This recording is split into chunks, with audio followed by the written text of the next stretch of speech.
We're very blessed to have Mr. Steve Bygott with us today. He's the founder and president of True Catalyst Agency. They're a Columbia, South Carolina-based digital marketing firm that's focused on helping small businesses grow. He's got more than 20 years of experience leading marketing efforts for major brands such as Citigroup, Colonial Life, and AOL. Steve saw firsthand how the right marketing can change a business's trajectory. In 2018, he stepped away from the corporate world with a clear mission. He wanted to bring big brand marketing experience to small and local businesses that don't have the massive budgets or in-house teams. And through True Catalyst Agency, Steve and his team help businesses become more visible, more trusted, and top of mind with the customers that they want to serve. Mr. Bygott believes in marketing doesn't have to be complicated. It just has to work. His passion is helping small businesses compete, stand out, and grow with practical, measurable marketing solutions that make a real difference right here in our community. So I want to introduce Mr. Steve Bygott and turn it over to him, Steve. Yeah, thanks, Chris. That sounded really good. I never think of myself through all of that lens all the time, but appreciate that. Thank you all for joining, both online and here in the room.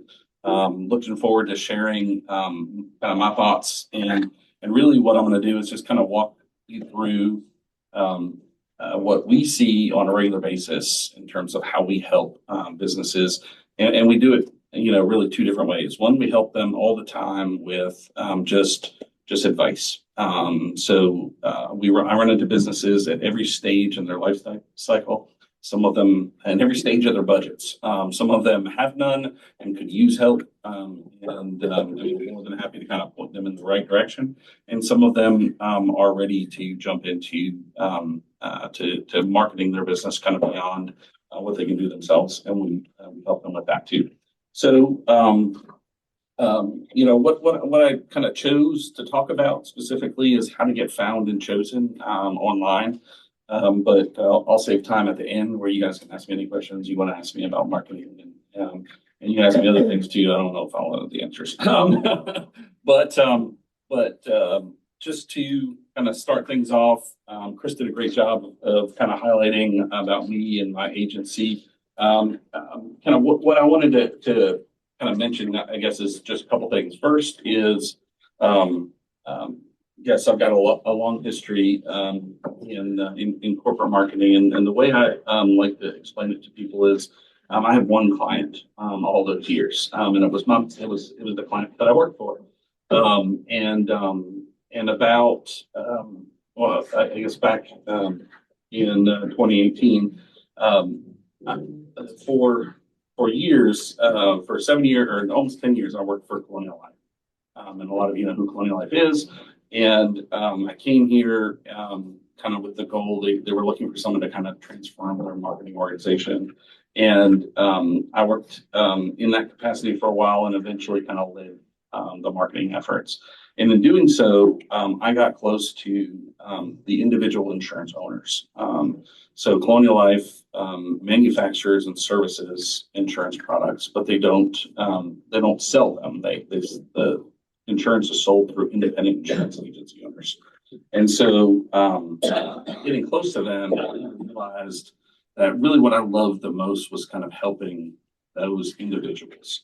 And so I left Colonial Life and formed True Catalyst Agency to do that. So I could, I get to work with 15 to 20 different businesses every single day that range from, a competition barbecue to a family law firm. And so it's very fulfilling to me because I get to help all of those individuals out, grow their businesses instead of just focused on one person all the time. Not that I didn't enjoy working at Citigroup or AOL or Colonial Life, but I really love the diversity and the ability to help so many more people. And you may say, kind of, what is digital marketing, Steve? What does that entail? Well, we do kind of everything from websites and building and managing and supporting websites to SEO, if you've heard of SEO, search engine optimization, to just local search. How to help get found locally where you kind of live, to social media, email marketing. We even do paid online advertising for folks. So we kind of run the full gambit as it relates to that. And so with that aside, no more about me.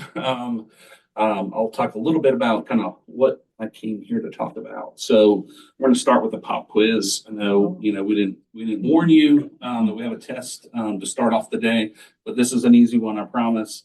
So raise your hand, and I think you can raise your hand digitally too if you're online. If you've ever Googled a business when deciding to call them. Yeah, I think everyone that's keep your hands up. Because the second question is, have you done it in the last week?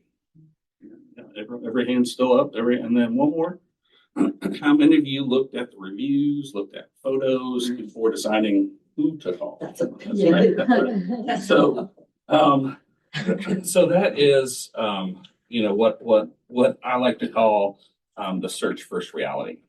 So we really haven't changed as a culture in terms of doing that. But we used to do that when we were out doing yard work, and we'd ask our neighbor, who do you use for blah? Or you'd be at work and you'd, be with your workmates and you'd be like, hey, I need to go to see this doctor, and who do you guys use for that? And so people have been doing that for a while. They also had back in the day, for I think most of us, but not all of us, maybe we had a big book above our refrigerator or wherever you kept your yellow pages that we'd pull out and we'd search through and find it. And we'd be looking for pizza, let's just say. We'd go through, find pizza, and there'd be all the listings of the pizza places that you could call in the area. And that was search in the past. And Google has placed all of that. And that's kind of what is used. And it's the same thing that we did before. So it's nothing new necessarily, but, back in the day, people would try to do different things. They'd name their business with an A, so they showed up first in the yellow pages. They buy an ad in the yellow pages, right? So there was a box or a whole page sometimes. And so Google works in very much the same way that the old yellow pages used to work. It's just all online now. And so that's just to kind of give you just a little bit of context about nothing's really changed except for it's all technology now, and it's no longer in yellow pages in a big thick book. Although we still have them in my home. My wife won't do it. But the other thing, just kind of talk a little bit about this kind of search first reality. What people are looking for is, back then you could only look and you see a listing and maybe there would be the advertisement, right? And the advertisement maybe made you feel like, oh, this pizza place is better than the others because they've got an ad. But there really wasn't anything to give credibility or trust factor when you were searching before. Today, that's very much the behavior, and you guys demonstrated that by participating and raising your hands to all those questions that I asked, which is, are these businesses credible? And so from a business owner and from a business standpoint, that's what we want to project. And that's what's really getting the difference between getting found and chosen online. A couple kind of points that I wanted to raise here. First of all, it's regardless of any type business. A lot of it really started with restaurants. Some of you may remember early search people, a lot of what was found and a lot of what Google was used for back in the day was almost like an extension of some other platforms like Yelp and things like that. It was very much restaurant driven. And it was people who were kind of out and about looking for something. Or going on vacation, and you wanted to see, well, what restaurants are close to my hotel that I'm staying at, and that's really where a lot of this started. But that has exploded, and it doesn't matter what you're looking for now. It's people are looking because of a couple of things. So first of all, one of the main kind of changes that has been happening to search in the last maybe 5 to 10 years is mobile. So just like everyone in this room has a mobile device on the table, and I'm sure everyone online has their mobile device within reaching distance. Mobile has taken over desktop or computers from a search standpoint. Most searches now happen on a phone or a mobile device. And the reason why that matters is a couple things. First of all, it's really changed what is being looked for online. So and how Google kind of presents search results. And why this is important for you all is just to understand kind of how that impacts your search results if you're searching for, if somebody's searching for your business. So first of all, let's talk about location for a minute. So almost every single search now is completely and entirely focused on location.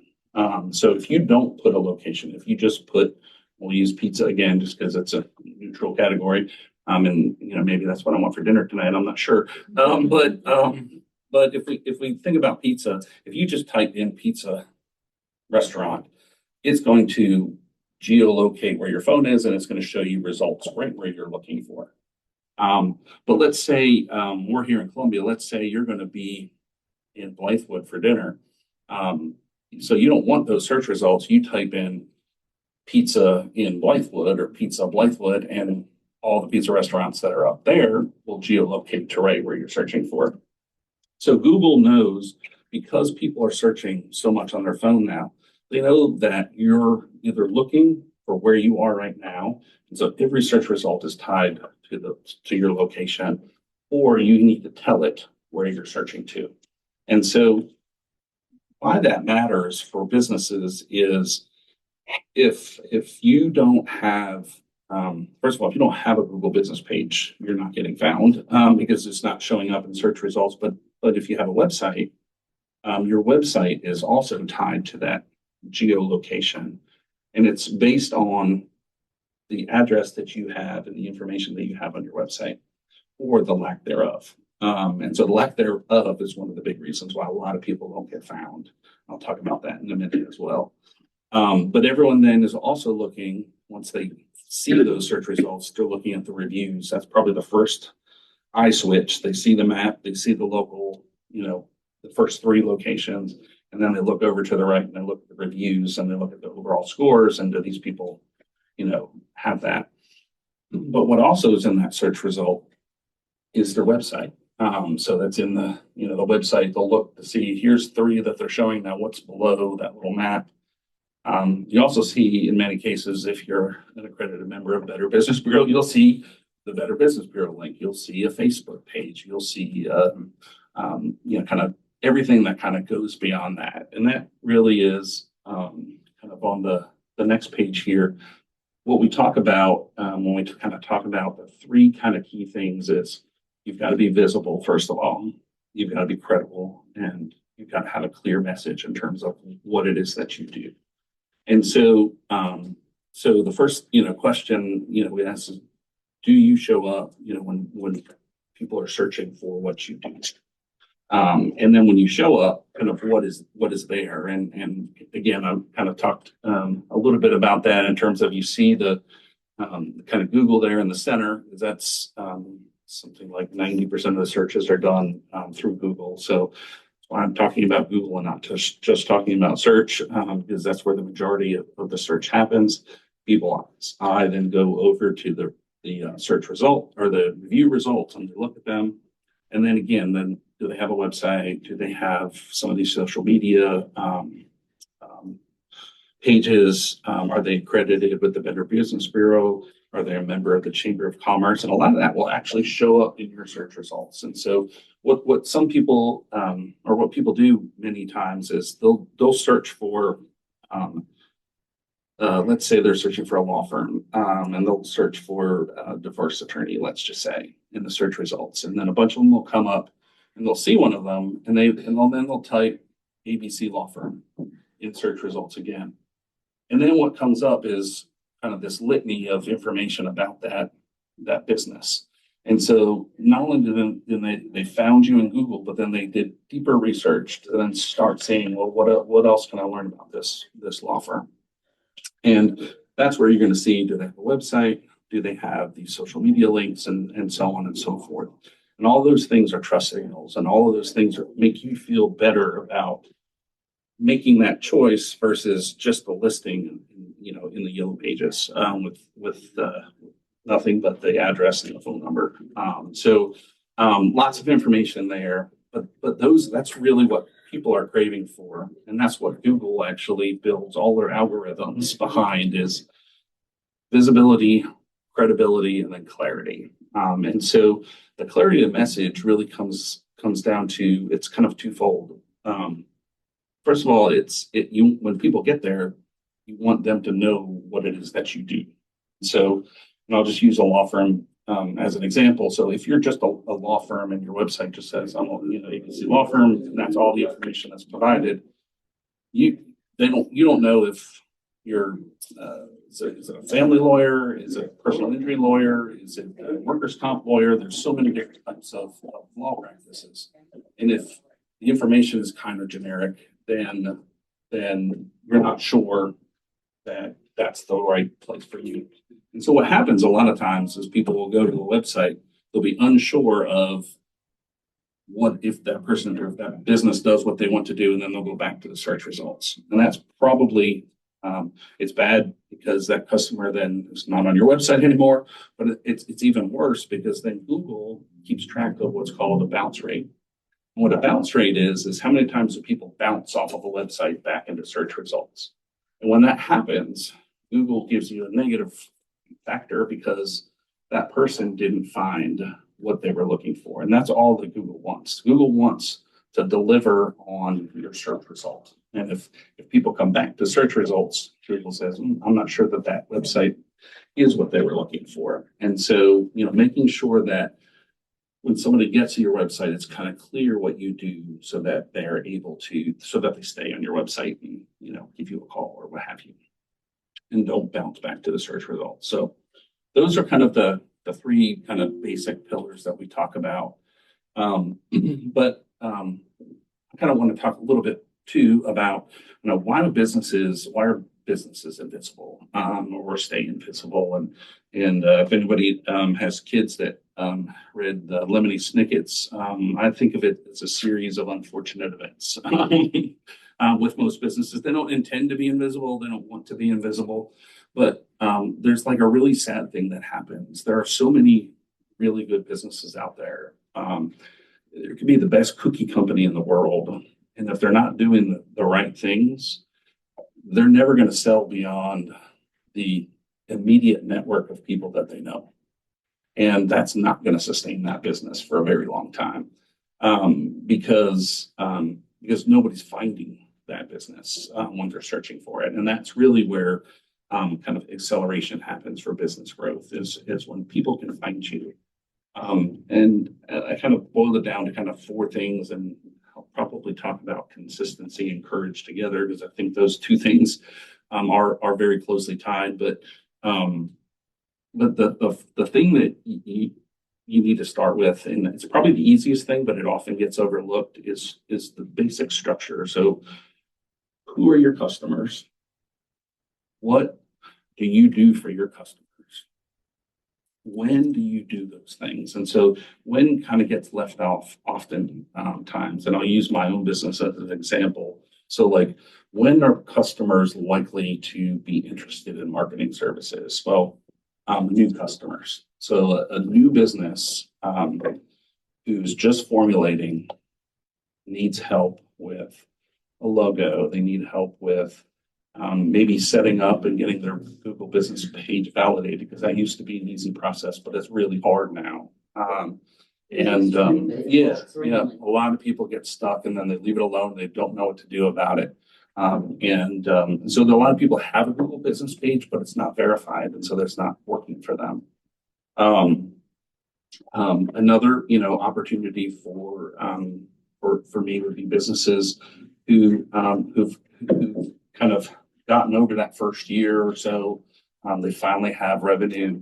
They finally have money that they can spend on building a website, because a lot of times they don't have the money kind of right out of the gate.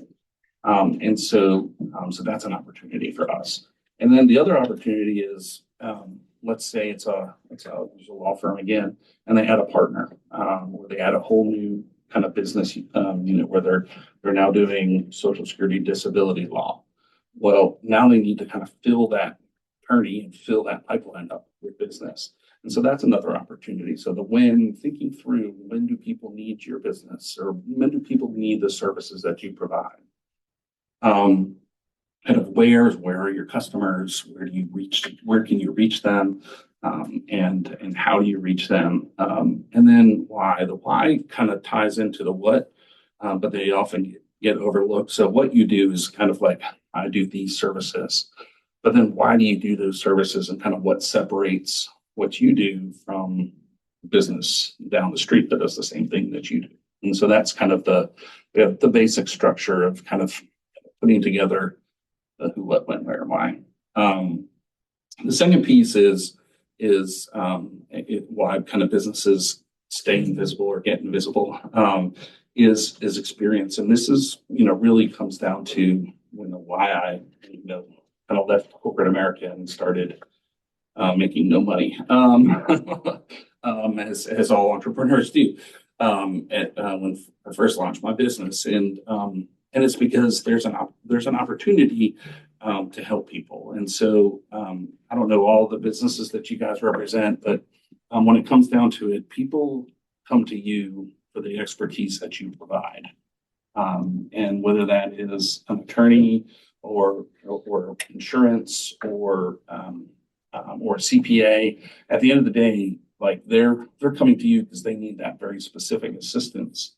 They're not coming to you because for an hour in the afternoon you're doing social media posts, or you're building or trying to figure out how to build a website. And so that's what happens with a lot of businesses. They try to do those things themselves. And I'll be the first to admit, I did my taxes my entire life until I launched my business. And then I started to try to do my business taxes alongside my personal taxes, and I got so lost. And I said, I can't do that. And I spent so much time.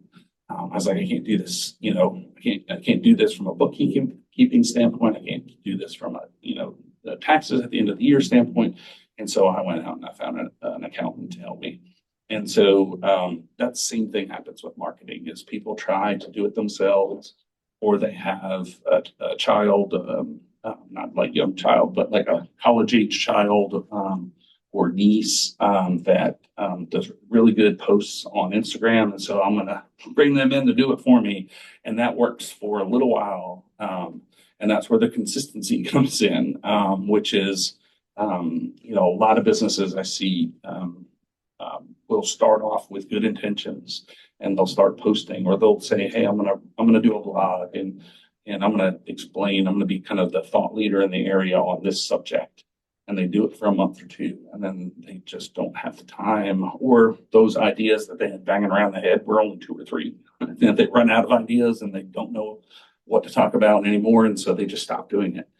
And from a trust standpoint, kind of going back to the start, where the value lies in, or what people are looking for, is they are looking to see if you have a Facebook page, for example. But then they're going to your Facebook page, and then they're seeing that you posted 3 years ago, and the last post was, a Happy New Year post, from 3 years ago, and that sends a signal.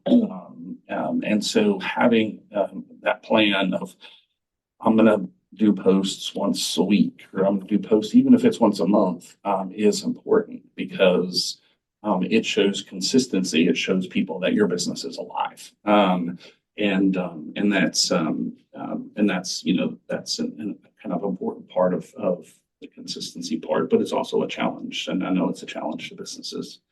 And then the last one is courage. So I can't tell you how many people I run into that say, I'm not doing Facebook advertising; it's garbage. And how many people, by the way, have been asked to boost a post through you? Okay, so how many people saw success? I love Facebook.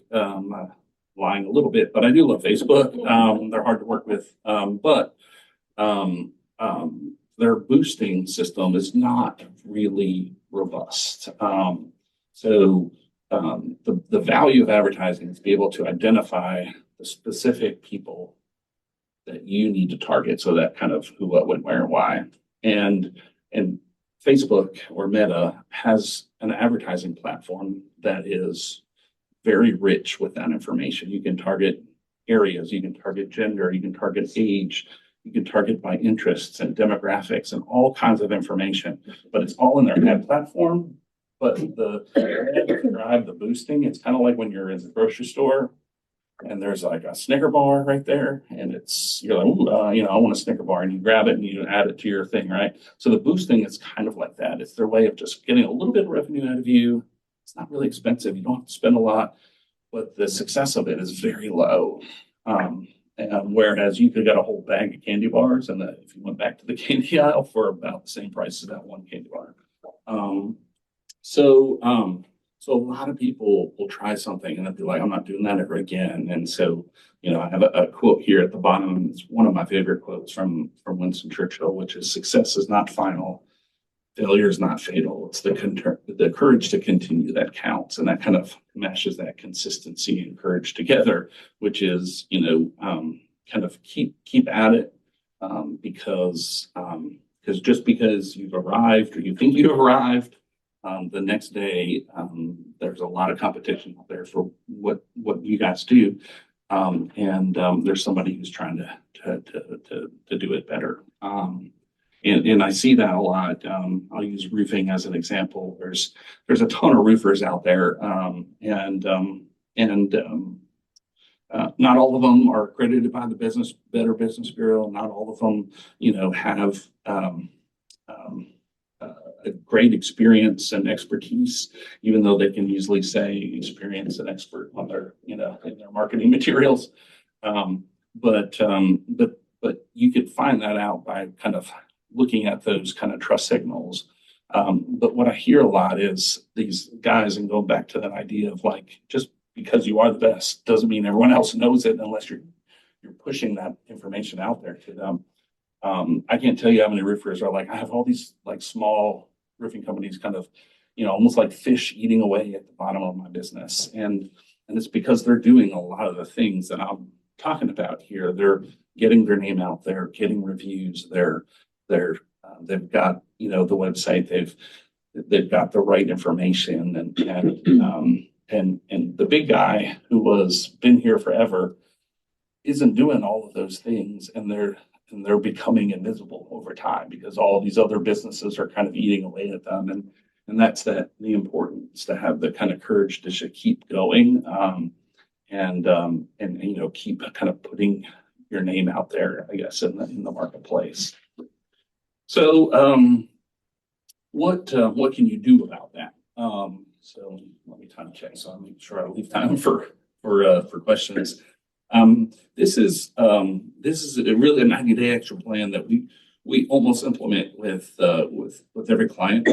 We're doing kind of local search and SEO kind of based work with. So if somebody comes to me and says, "Hey, Steve, we need help," I'm not getting any phone calls. I don't know, what to do. I've got a website, I've got a Google page, I've got social media, but I'm just not. It's just not working for me. I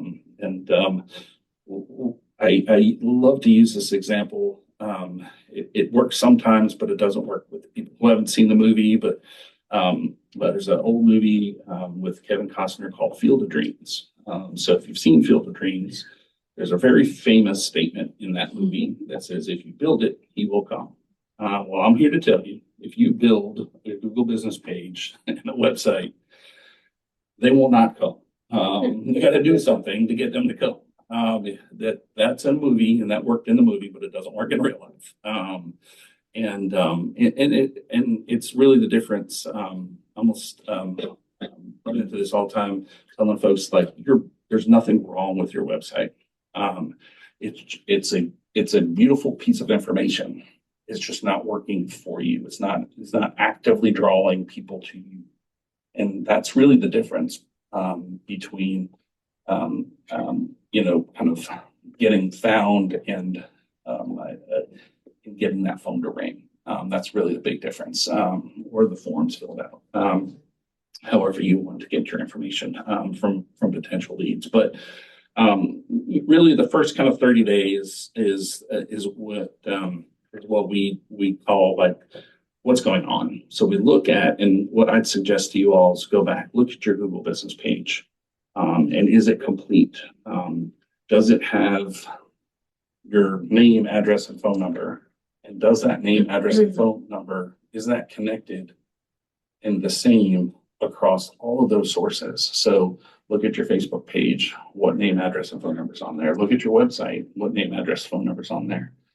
The consistency of that information is really important to Google because, and it's really important to your customers too. So if there's a different phone number that you had at one point in time, you just forgot to update it on Bing, and instead of your Google business, well, that shows up as a different phone number in search results sometimes, and people are like, well, what's your phone number? Do I call? Google says the same thing. Oh, look, here's a different phone number. Is this right? Is that the new? They don't know. Is that a new one or is that an old one? Is this a new one that I have? So making sure all that information is consistent, making sure it's filled out kind of completely. Now, there's some pieces of information that are not necessary or not really that important, but get it 90% the way there. And so Google requires you to, I think, put out the primary categories. So like, what is it that you do? And so I'll use a law firm because this is a great example, but you put law firm. That's one of the primary things. Well, that's not helping Google deliver you to your customers because people aren't searching for a law firm. They're searching for divorce attorney. They're searching for custody modifications.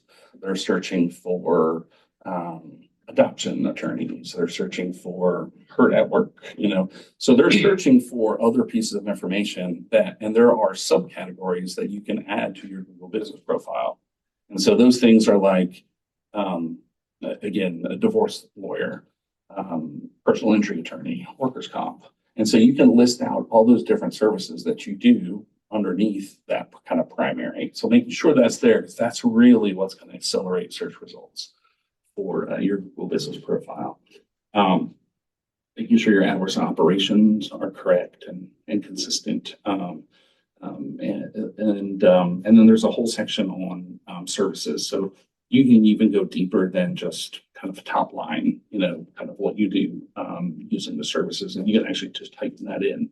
It's not like a drop down or whatever. So just gives you a lot of opportunity to kind of spell out who you are and what you do. So making sure you kind of take a look at that and make sure it's kind of consistent and kind of as fully complete as possible.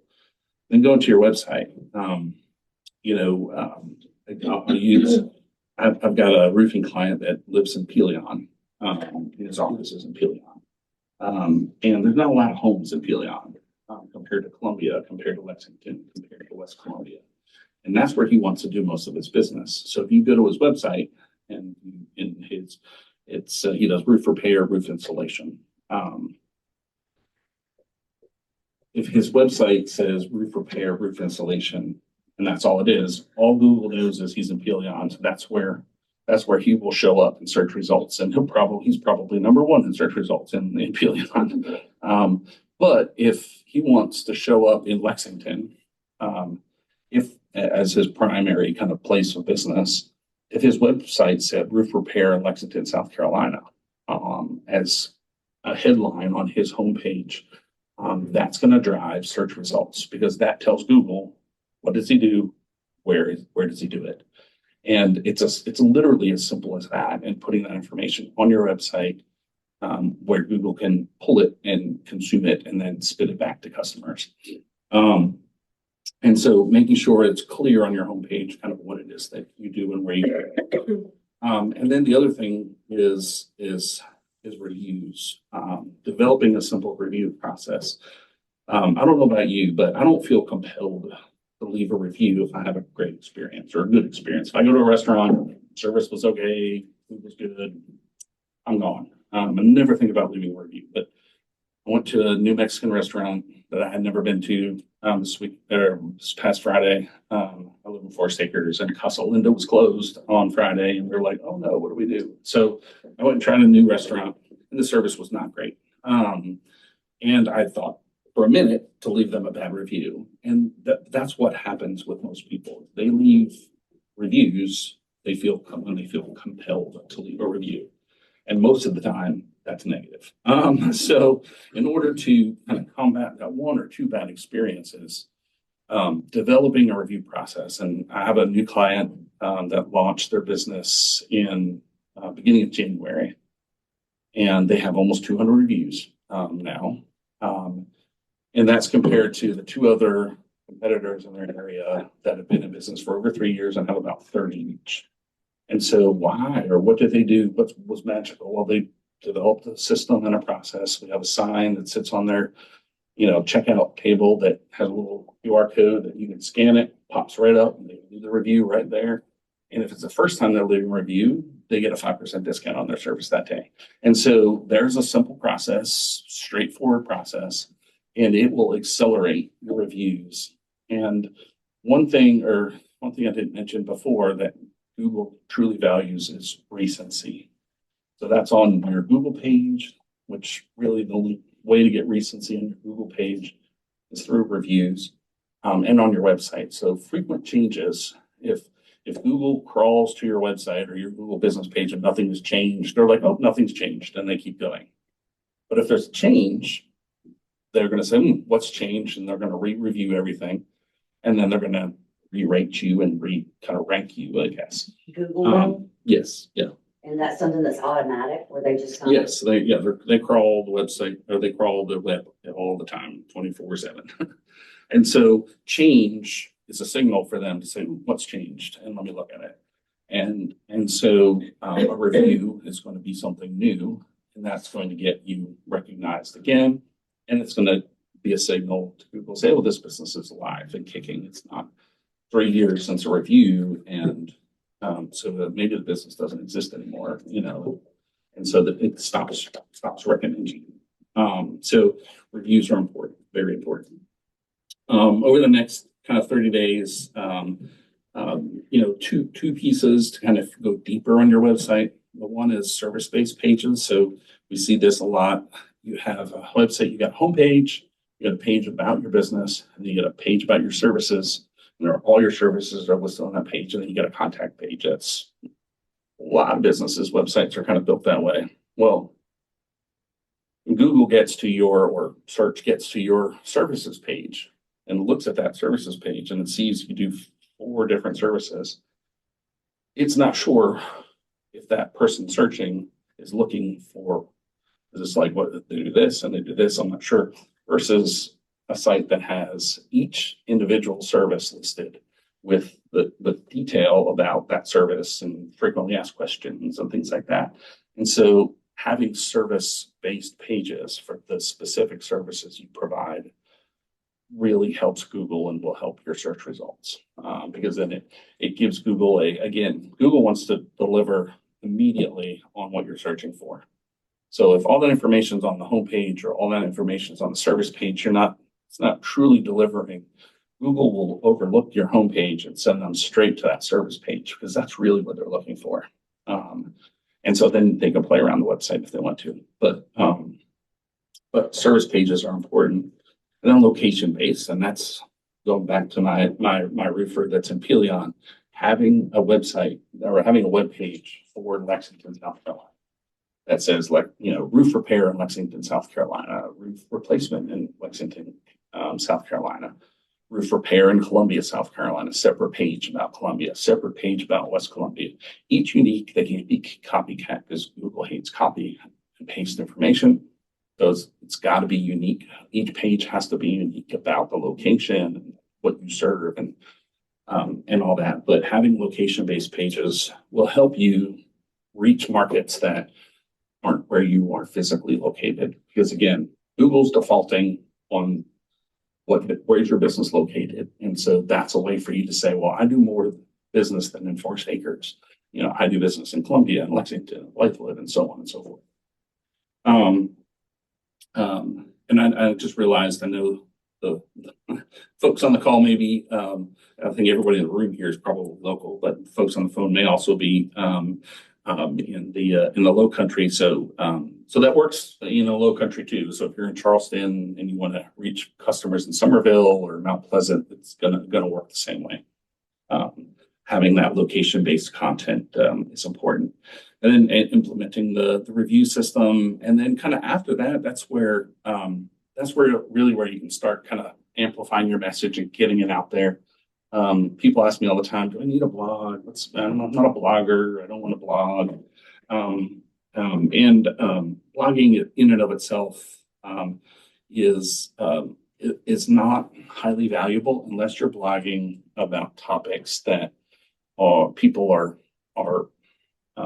searching for. So not everyone searches for, let's just say, not everyone searches for a divorce attorney for their first search. They might ask a question in Google, right? So they might be like, how long do I have to live with my spouse before I can get a divorce, right? And so the answer in South Carolina is a year, or live apart from my spouse, sorry. And so writing a blog that answers that question is getting to what people are searching for, and they're not transactional results. So the person's not looking to transact at that moment. They're informational results, and that provides a ton of value. And how many people have seen I know the answer, but I'm going to ask it anyway. How many people see the AI response at the top of search results now? Yeah. So where does that come from? That comes from web pages. If you look at it, there's always referenced. And so you can get referenced in those AI results. And we're starting to track that data with all of our kind of data providers that we use to see, how do we help our customers get into that kind of AI response so that you're becoming a source of that information to your local customers, right? Because that's now what's at the top of search results. And so Google's pulling that from different sources, and why not, don't let it be your competitor, have it come from you. And answering questions that customers are asking, like, why is my water heater leaking? How do I need to be to get Medicare? And like those questions that they're not saying I need Medicare insurance. They're saying, how old do I need to be? And how's it different from regular insurance and things like that. And so that's really how a blog helps a business. Social media, a lot of people don't notice it, but a lot of times when you're searching for a business or their social media pages will show up, and it might actually be a post that was done on your social media page or that you did on your social media page. So social actually shows up in search results, and a huge change recently, which I love because I hate hashtags, but Facebook is eliminating, Instagram first is eliminating hashtags from their algorithm. So they're no longer.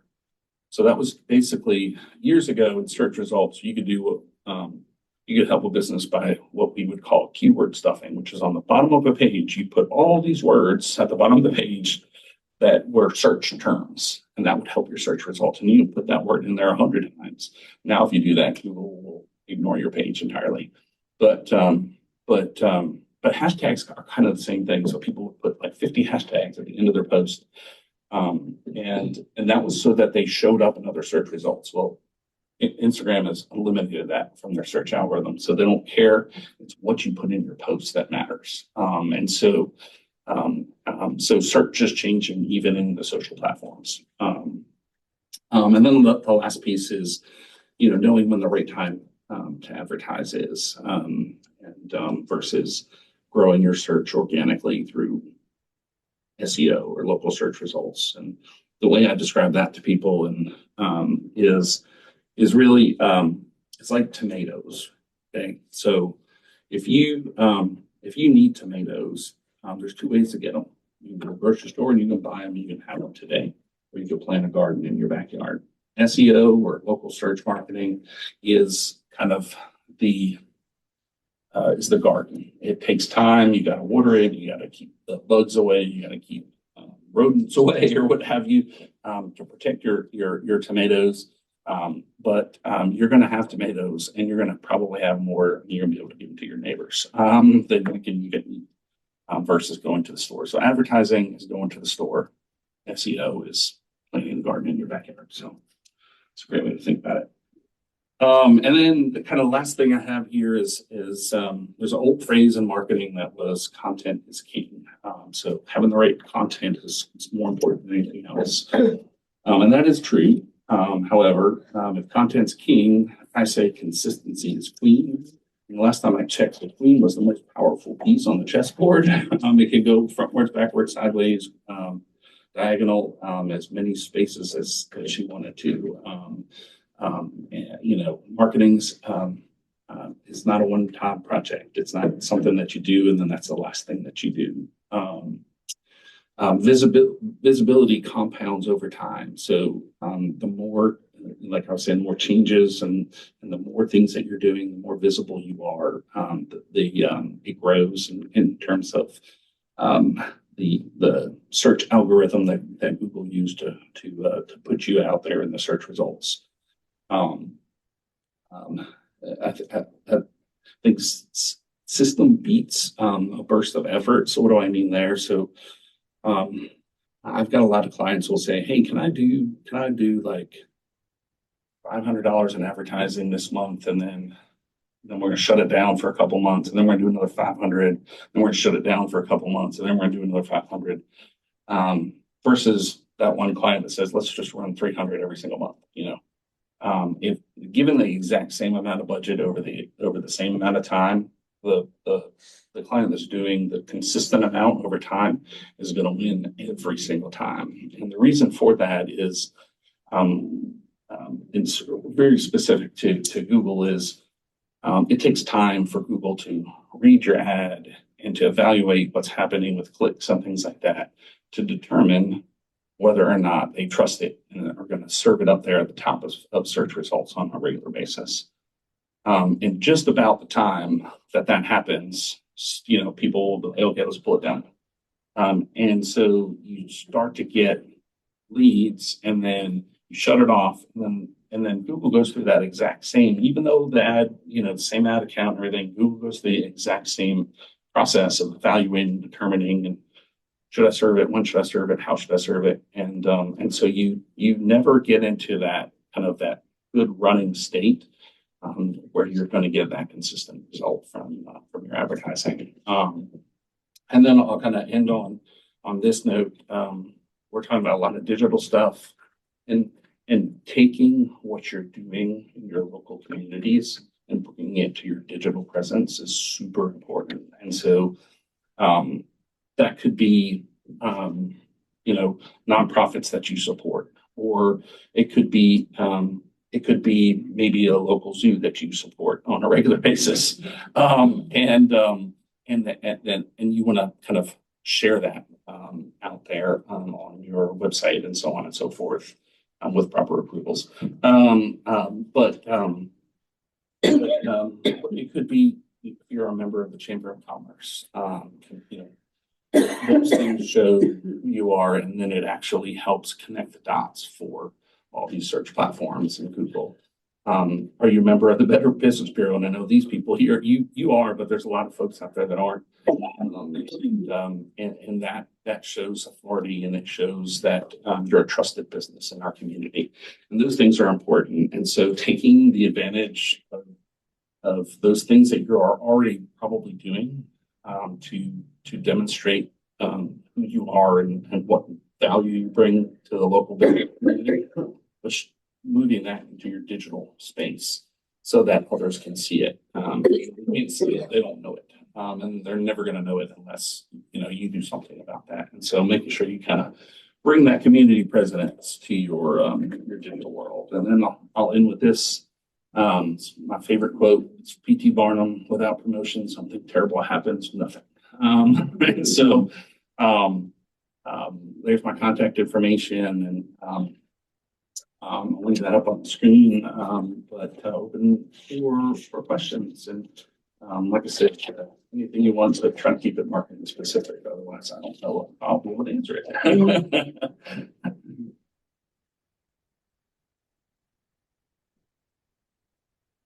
Only affiliations like the Better Business Bureau, the chambers, or things like that. Are you referring to like mentioning them, say on your About Us page? Yeah, there's a couple ways to do it. You can have you can have a community page. So if you're doing enough stuff, you can create a page that kind of goes through all the stuff that you do in the community. A lot of businesses, I know the Better Business Bureau does it.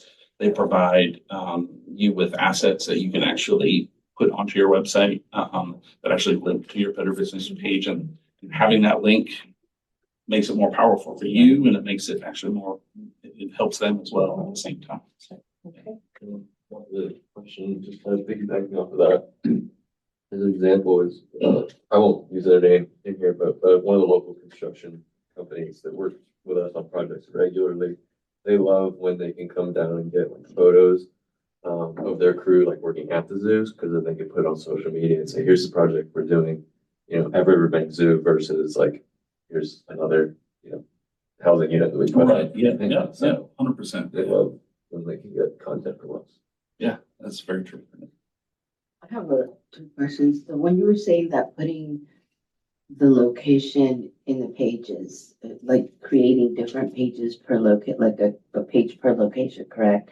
It's still in the same web page. Mhm. So it's just different. Yeah. I would definitely would not suggest having multiple websites for a business. Having one website, but then having the best way to describe it is you have like an areas we serve section on your website. Okay, areas we serve. And then you have, Columbia, South Carolina, Lexington, South Carolina, and they click on that and a page comes up and it describes what you do basically as a business and it just refers to Columbia, South Carolina. Yeah. And when you say area we serve, you're referencing more of the tab on our website, not the Google landing page. That's correct. Yes. Yeah. Yeah. Google, you only have one page. You Right. you can do about that. Yeah. Unless you have different physical locations. Mhm. And if you do, then I highly recommend that you have multiple Google business pages for those locations. I work with a glass company that has multiple locations and they have Google business pages for each of their locations. That makes sense because we're headquartered in West Columbia.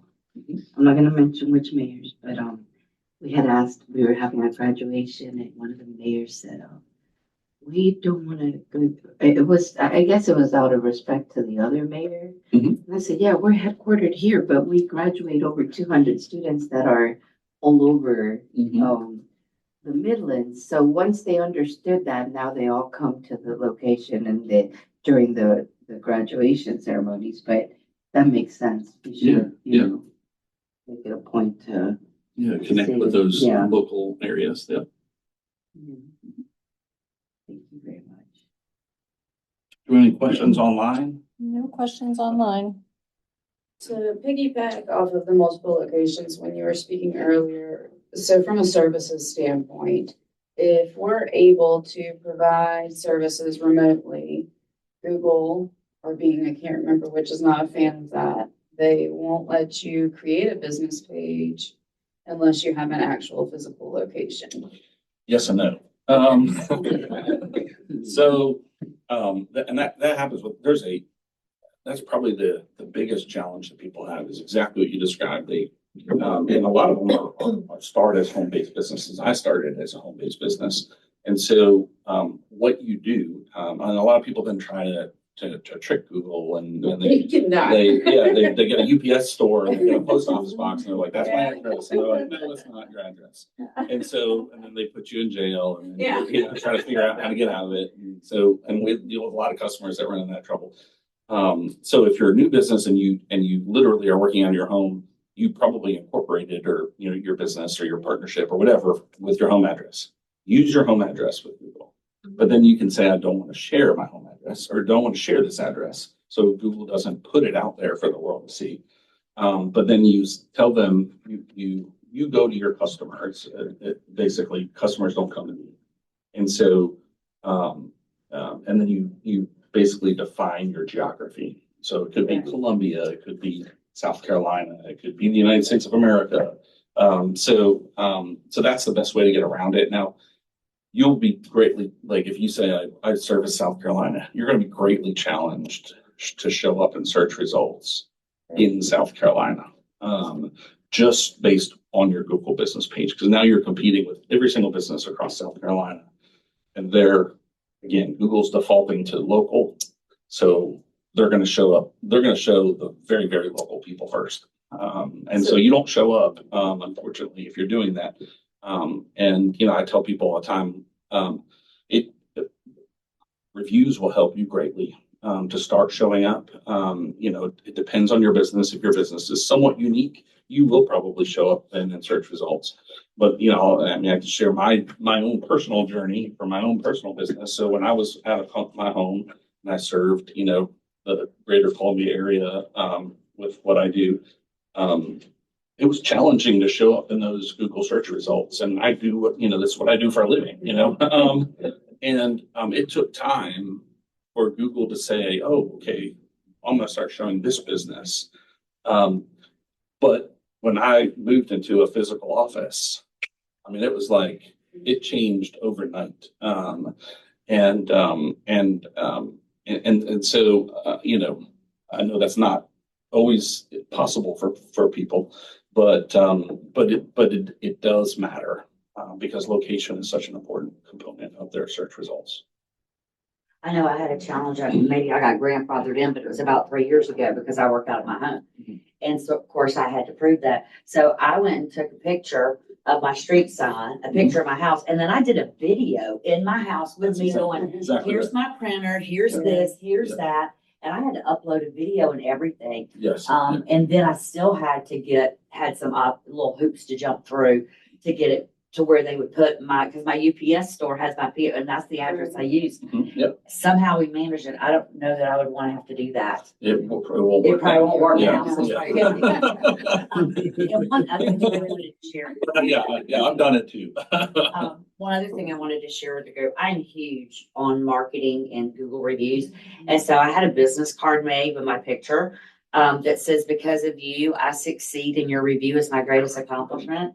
And so my QR code takes them straight to my Google review. Fantastic. Yeah. And I have increased, I think, by 75 reviews this year and I tell them, if you're not comfortable leaving an actual writing, and you just want to leave the star, that's fine. Just leave the star. Yeah. Yeah, but that has helped tremendously. Even people that I meet with for insurance that maybe I can't sign up for help, I still give them one and say, listen, if I helped you today, or, blah, blah, and that has just Yep. skyrocketed my reviews. Yes. Yeah. And just what you're doing there, and that's kind of what I talked about, doing the simple process. What you're doing there is you're just making it easy for the customer to do it, or the potential customer to do it. And that's the only thing that's stopping them. That scan, one click, they're there. If they have to take steps, momentum is a powerful thing. And momentum will carry you in whatever direction you're going. And if you just ask for that review and then they walk out the door, their momentum's taking them somewhere else. So having it make it easy. Yeah. You mentioned about Facebook and Meta being kind of difficult to work with. What's your take on the Meta verified? And I know you have to pay for that. You do, yeah. That's a great question. I think there's value in it. I don't recommend it to my customers, not because I don't think that there's value there.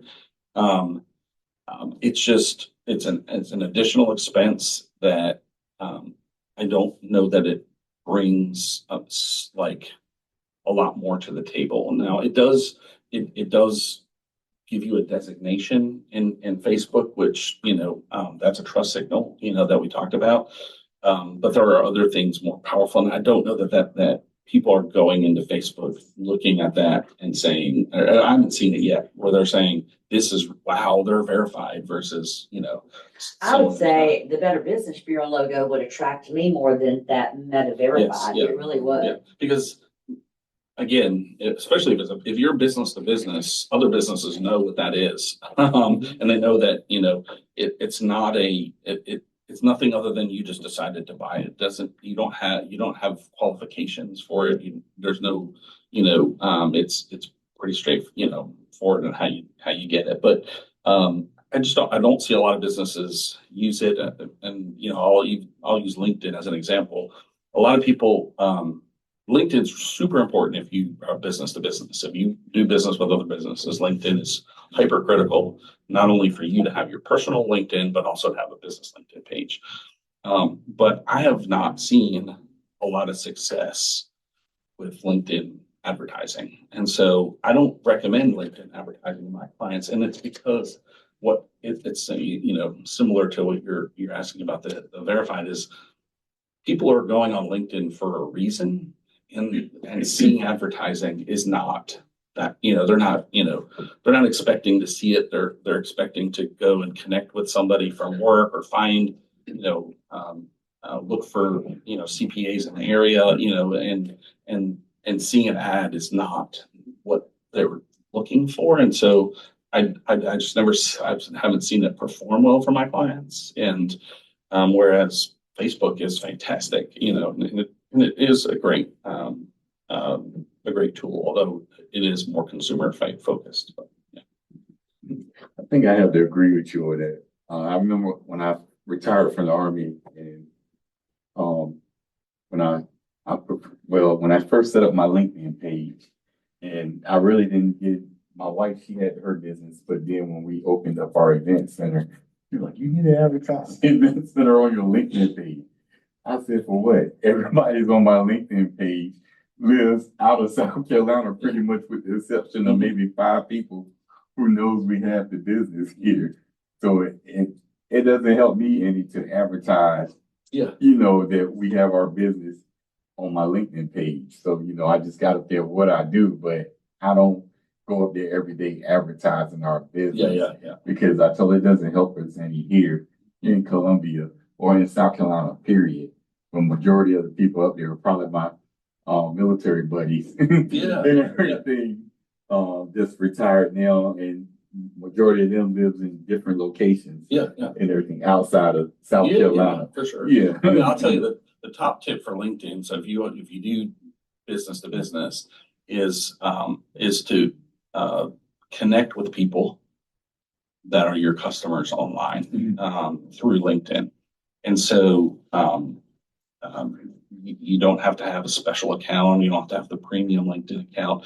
You can reach out to a certain amount of folks that are not in your network, and you can say, and there's no like stopping requirements. You're not going to do anything wrong. If you do have an AI system that's doing it for you, you could get kind of shut down by LinkedIn because you're doing it too much. But you can search through their kind of search platform. Let's say I was just met with a notary company the other day, and they work with like law firms and real estate agents and things like that. So if for her to reach out to all the real estate agents in the area, she can do a search on LinkedIn that can give her a listing of all the insurance agencies that are on LinkedIn. And if she's not connected with them, she could send a connection message, say, hey, I'm Susie, I'm a business owner here in Columbia, would love to grow my network. It's networking. It's just what we do in person. It's just doing it digitally. And so suddenly now all the people that you want to connect with locally, and believe it or not, 20, 30 to 40% of people will actually connect with you. And as they see, like an email outreach, nobody can see you. That's just an email that says, hey, I'm Joe, and this is what I do. Versus LinkedIn, you send that out and they're like, oh, here's Joe. And look, I can see Joe was in the military and this is what he did and things like that. And then they will then say, okay, I'll connect with Joe because he's a real person and I want to connect with him. And then, you don't then throw up and tell them like, here, buy all my stuff. But just like a networking, you start building a connection with them. And then when you post on LinkedIn for what's going on with your business, they're going to see it because now they're connected with you. And that's the number one thing I tell people to do is who are your customers, search for them, find them, and just try to connect with them locally or wherever you do business.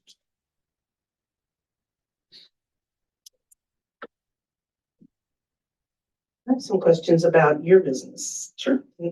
Ask those. Yeah. So as a part of your managing this, all the things, do you manage the website and AdWords and social media, blogs? Yes, we do all that. Yes. Okay. So we do, we build websites, we host websites on our servers. We manage them. So managing website comes down to things like there's software in the back of your website that runs, it allows you to do all the different things your website does. And so we keep that all up to date and keep the security up to date. If you have employees that are coming and going, we'll change that information. And that's all part of what we do. We do social media posting campaigns where we post on your behalf. We do the advertising as well. For blogging, you don't have to come up with all those ideas that I talked about before. We'll come up with those ideas. We'll write it for you. We'll post it to your website. We'll post it into your social media channels for you. And so, yeah, we do all that work. Yeah. Okay, that's good. Pretty much all inclusive.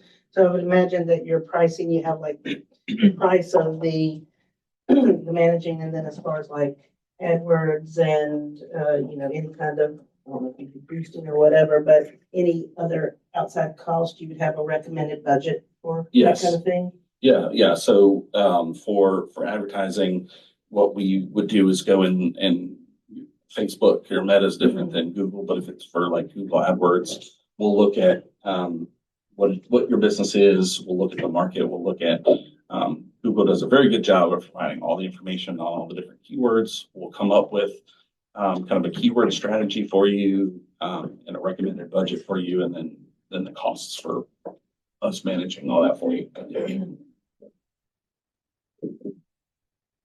And then we manage that budget on an ongoing basis. And, Right.